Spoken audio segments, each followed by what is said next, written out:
chaque jour amène son lot de nouvelles informations assez folles concernant l'affaire qui implique deux joueuses du Paris Saint-Germain, Keira Hamraoui et Aminata Diallo. Pour rappel, le 4 novembre 2021, la première est victime d'une violente agression à la barre de fer par deux hommes cagoulés alors qu'elle se trouve dans la voiture de la seconde au moment des faits. Dans un premier temps inquiétée par la police, Diallo est finalement relâchée après une garde à vue prolongée, mais les enquêteurs de la brigade de répression du banditisme de la police judiciaire de Versailles maintiennent leurs soupçons sur la joueuse et la placent sur écoute. Une surveillance qui va s'avérer payante puisque la semaine dernière, Aminata Diallo est placée une nouvelle fois en garde à vue avant d'être mise en examen et placée en détention provisoire en compagnie de 4 autres suspects.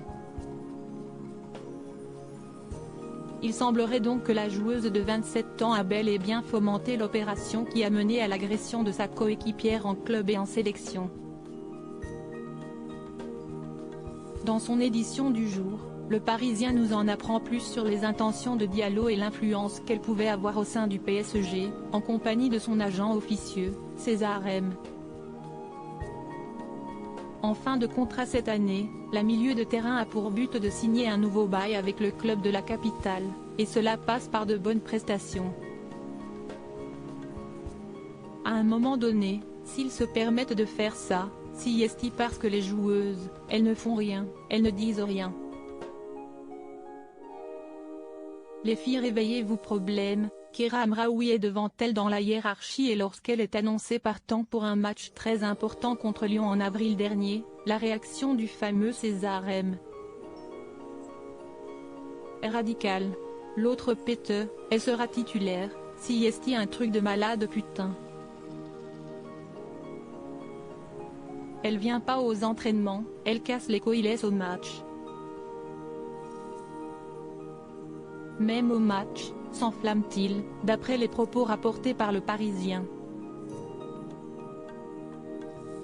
Même son de cloche chez Aminata Diallo, très énervée, si est grave.